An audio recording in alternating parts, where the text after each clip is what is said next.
2022 has been a wonderful year for us here at TGS. We've done a lot of things, a lot of first things, and a lot of things that we'll remember for all of our lives. But what are our top guns that we've seen this year? Today, we're going to have a look through, and be warned, there's a couple in there that are, they were too wild to put on the channel. Let's go.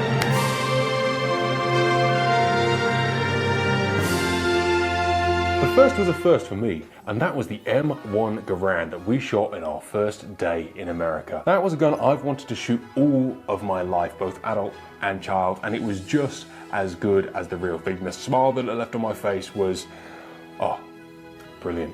And it left one on Sasha's face, and that is why it is my #1 gun of 2022. Number 2 is a gun that you haven't seen on the channel yet, but you will in the first quarter of 2023. That is the Cosmi Regato. You know I'm a sucker for a Cosmi. Well, this one is the rifle version. It's 45-70, it takes 7 shots, and it makes lots of booms. It's still long recoil, it's still beautiful, it's still convoluted to load, but what a special moment that was.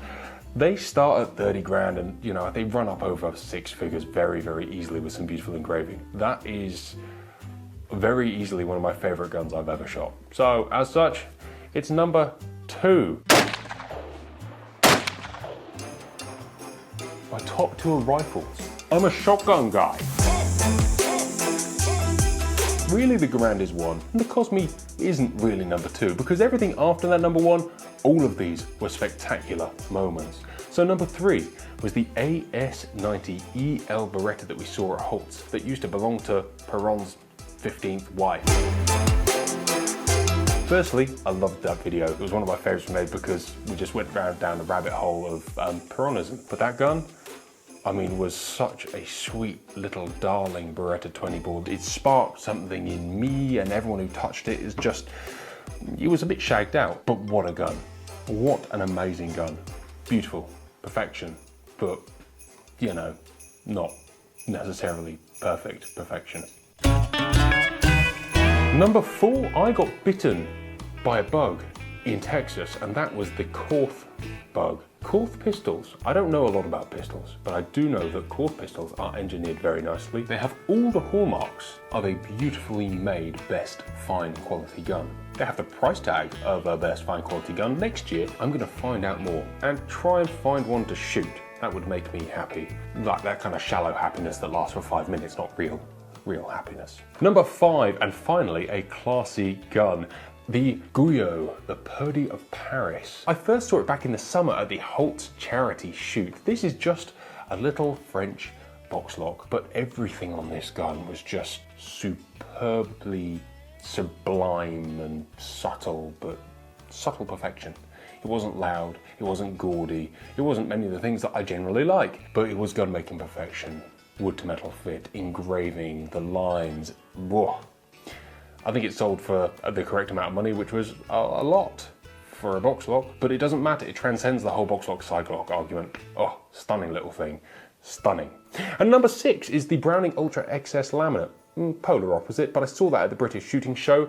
I will be reviewing one on the channel shortly. The Ultra XS has always been a top-end clay basher in my mind. I remember when I was younger watching the Top Boys gun and dominate with it, and they still do. But in a black laminate, that's suddenly significantly more badass. Number 7 is 7? That's an awkward number to do with your fingers. Number 7 is Carlo Gusali Beretta's own Carbon SL2.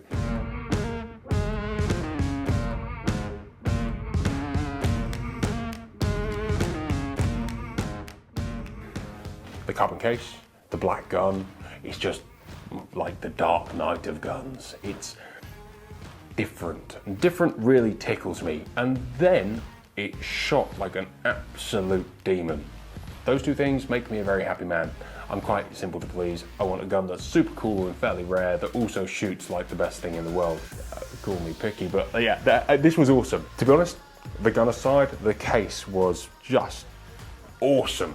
That was one of many highlights of many things on that trip to Beretta, but yeah, that one really sticks out as one of my favorite guns from that trip, just for being different. Number 8 should really just be at number 2, and that was the Boss hammer guns, a pair of antique hammer push down underlever Boss hammer guns. Oh my goodness.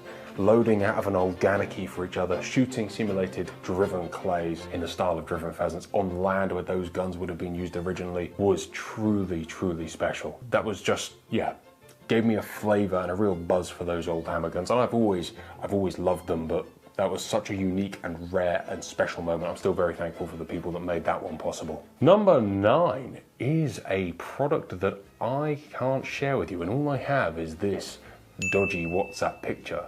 It is a Longthorn 28 gauge set of titanium barrels, and I've seen these and I've felt them clipped onto my gun, and I can't share it with you yet, but we will be later in the year. And if the titanium set were amazing, a titanium set of shotgun 28 gauge barrels? Yeah. Number 10, the Quattro Can at Gordian Sons. It's a 4-barreled 410. 2 hammers on top, 2 internal hammers, 1 trigger to operate them all.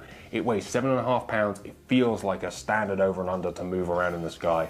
This is a feat of engineering that, yeah, they do ejector versions and so on and so forth, but this one, it was so special. My favorite gun in that gun room at Gordy's, and out of $4 million worth of choice, that one was the one I wanted. Number 11, because you can't just have your top 10 guns filled with guns that I and many of us probably will never afford to own, is the Gamba Gold SP I bought at Holt's. Yes, my £400 mistake has made it into my top 10 guns of the year. I get asked quite regularly of what would you own if you didn't own a Longthorn and you were starting again and you didn't have like this much budget, or you had this much budget, or these are the parameters. I'd own that. The world is filled with amazing bargains that are not popular. That is one of them. I can say the gold divides a lot of opinion, but that gun shot well. Unequivocally, really, really well.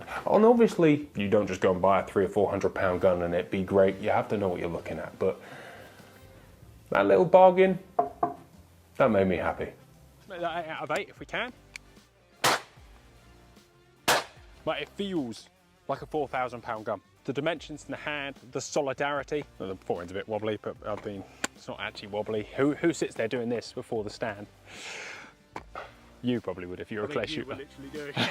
Number 12 is the Ugly Duckling, the Connecticut shotgun, the Galazan G1.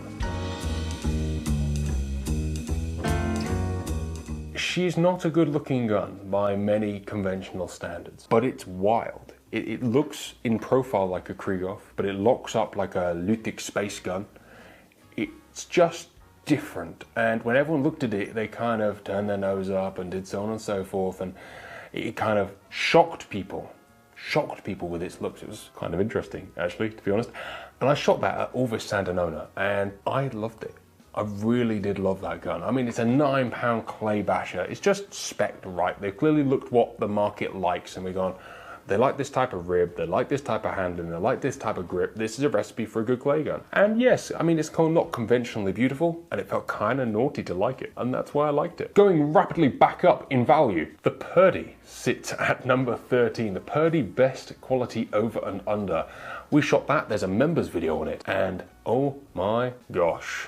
That footage will become public this year as part of a bigger project, but it's like the equivalent of driving a single-seater sports car with very little connecting you and the ground. There's no driver support, there's nothing. This is the Formula One of guns. It just moved like nothing else I've shot. Absolutely wonderful. And it shot well. You know, it wasn't the gun that picked up and made you feel like that life was going to be easy. But it was special. It was so special. What an amazing occasion. Those things are nearly 200,000, if not a little more, by the time you add a few extra bits on. Quite a lot more. Wow. Absolutely wow. People always ask, is it worth the extra money? Probably not. But if I had the money, I'd own one, because wow, yeah. There was nothing that I've shot that can compare to that. Nothing at all. Number 14 is here mostly so that we didn't have 13, because 13 is apparently unlucky. Number 14 is a selection of engraving this year that I have fallen deeply in love with, and the last one is my absolute favorite. The first is the Holland & Holland trade gun. This was at the Game Fair last year. There's a members video on it as well, and I thought that was one of those beautifully engraved guns ever. Anything that steps outside of the norm and really takes true talent and artistry to compose, let alone actually create, oh, what an amazing thing. Second was a Perazzi MX-8 that was in Holtz in an obscure little box, but I opened it just to see what was inside, and it was probably the most beautifully engraved Perazzi non-side plated that I have ever seen.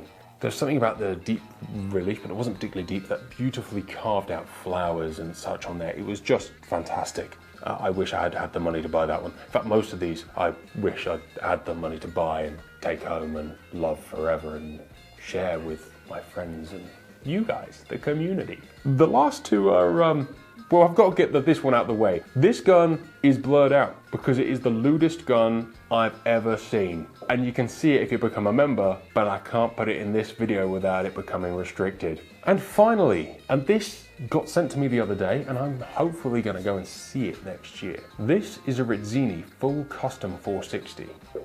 I'm a 460 fan, but that engraving from, again, 3 low-res WhatsApp photos, I'm looking forward to sharing that one with you if I get the opportunity. There's something about that engraving that as soon as I saw the bottom of that gun, I stopped talking, which takes a lot. Guys, thank you so much for watching. I'd love to know your favorites. Did we miss any?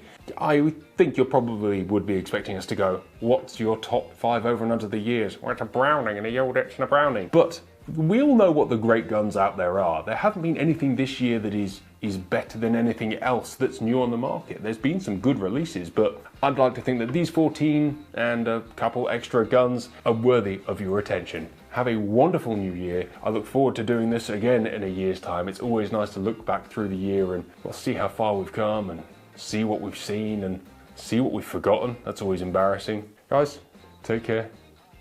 See you soon.